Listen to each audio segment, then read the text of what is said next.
नमो तस्स भगवतो अरहतो सम्मा संबुद्धस्स। नमो तस्स भगवतो अरहतो सम्मा संबुद्धस्स। नमो तस्स भगवतो अरहतो सम्मा संबुद्धस्स। नमो बुद्धाय मित्रों, आइए धम्मपद की 60वीं तथा बालवग की पहली गाथा का हिंदी अर्थ समझते हैं। गाथा इस प्रकार है। दीघा जागरतो रत्ति दीघं संतस्य योजनं दीघो बालानं संसारो सद्धम्मं अविजानतं। जागरतो जागने वाले के लिए,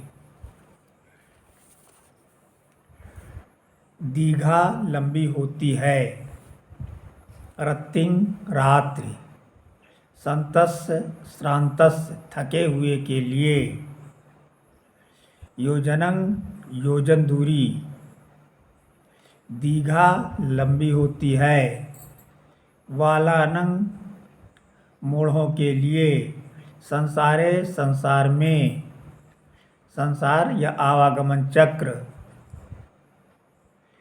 अविजानतं न जानने वाले, अर्थात जागने वाले के लिए रात लंबी होती है, थके हुए व्यक्ति के लिए योजन लंबा होता है और सच्चे धर्म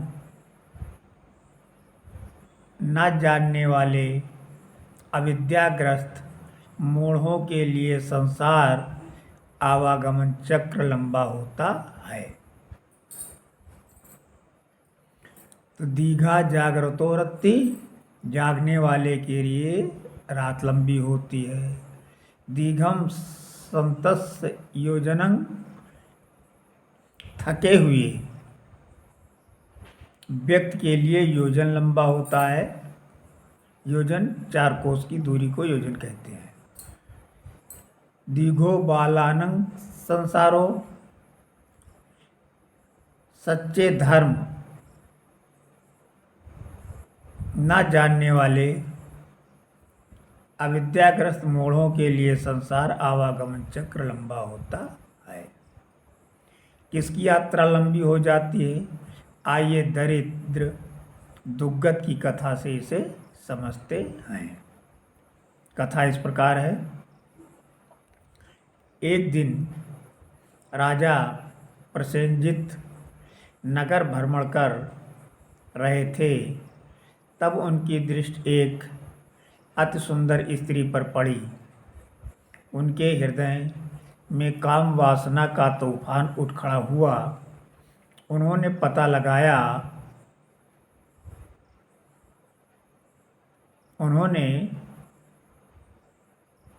पता लगाया तो पता चला कि वो एक गरीब दुग्गत की पत्नी थी।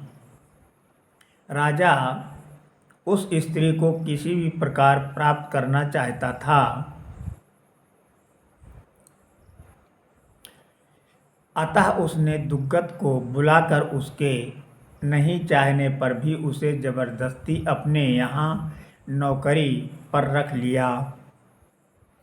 पर वो दुग्गत के काम में कोई ऐसा दोष नहीं ढूंढ पाया जिसके आधार पर उसे मृत्यु दंड देकर उस स्त्री को हथिया सके। एक दिन राजा ने सोचा कि इसे कोई ऐसा कार्य दिया जाए जो संपादित ना हो पाए। उसका अभिप्राय मात्र इतना था कि इस बहाने वो दुग्गत को प्राण दंड दे देगा और उसकी पत्नी को अपना लेगा। उसने संध्या बेला में स्नान से पूर्व ही कुमुद कमल के फूल और अरुणावती लाने का आदेश दिया। अगर वो शाम के स्नान से पूर्व ये फूल लेकर नहीं आएगा तो फिर उसे मृत्युदंड मिलेगा। दुग्गत राह में खाने के लिए थोड़ा सा भोजन पोटली में बांधकर कुमुद कमल के फूल और अरुणावती लाने के लिए चल पड़ा। रास्ते में उसने भोजन के थोड़े से अंश को एक राहगीर को खिलाया और बचे हुए चावल के कुछ दाने नदी में फेंक दिया। फिर वो जोर से बोल उठा, हे नदी के रखवालों, आप देखो कि किस प्रकार राजा प्रसेनजित मुझे असंभव कार्य सौंप कर मार डालना चाहता है। उसने मुझे ऐसे फूल लाने का आदेश दिया है जिसे शाम तक लाना असंभव है। मैंने भूखे राहगीर को भी भोजन कराया है तथा मछलियों और जीव जंतुओं के खाने के लिए चावल के दाने दिए हैं। अतः आप कृपा करके मेरे लिए कुमुद कमल का फूल और अरुणावती मंगाने की व्यवस्था कर दीजिए। यक्षों के राजा ने उसकी प्रार्थना सुनी तो उसे दुग्गत पर दया आ गई। उसने दुग्गत को कुमुद कमल का फूल और अरुणावती लाकर दे दिया। उधर राजा प्रसेनजित अपना धैर्य खोता जा रहा था। उसने संध्या होने से पूर्व ही नगर द्वार बंद करवा दिया ताकि दुग्गत नगर में प्रवेश न कर पाए। दुग्गत जब वापस लौटा तब द्वार बंद था। उसने द्वारपाल से द्वार खोलने के लिए आग्रह किया पर उसे द्वारपाल ने बताया कि दरवाजे की चाबी राजा के पास है। अतः उसने अरुणावती को महल की दीवार पर रख दिया और कुमुद कमल के फूल को जमीन में गाड़ दिया और जोर से बोला, हे नगरवासियों, तुम मेरे साक्षी बनो। मैंने राजा द्वारा दिए गए असंभव कार्य को कर दिखाया है, पर राजा मुझे जान से मार देना चाहता है। ऐसा कहकर वो जेतवन विहार की ओर चला गया और संपूर्ण रात भिक्षुओं के पास भयभीत होकर सोता रहा। उधर राजा प्रसेनजित की हालत बहुत खराब थी। उसे पूरी रात बुरे बुरे सपने आते रहे, भयानक आवाज़ें आती रहीं। अगले दिन उसने अपने दुखद स्वप्नों का जिक्र रानी मल्लिका से किया और उसकी सलाह पर बुद्ध के पास गया। वहां पहुंचकर राजा ने शास्ता को प्रणाम किया और उन्हें बताया, कल की रात इतनी लंबी थी मानो समाप्त ही नहीं हो रही थी।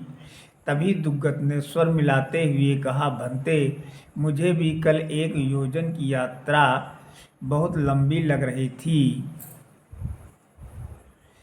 बुद्ध ने दोनों को मनोदशा देखी तथा उन्हें समझाते हुए कहा, रात्र के स्वप्न में वे भयानक आवाज़ें उन 4 लोगों की थी जिन्होंने कश्यप बुद्ध के समय पराई स्त्रियों के साथ संबंध रखा था। पराई स्त्रियों के साथ गमन करने के कारण वे अब तक नरक में लोह कुंड में सजा भुगत रहे हैं। राजा सब कुछ समझ गया। उसे अपनी गलती का एहसास हो गया। शास्ता ने धर्म प्रवचन करते हुए ये गाथा कही। कौन सी गाथा कही? कि दीघा जागर्तो रत्तिं दीघं संतस्य योजनं दीघो बालानं संसारो सद्धम्मं अविजानतं। गाथा समाप्त। नमो बुद्धाय।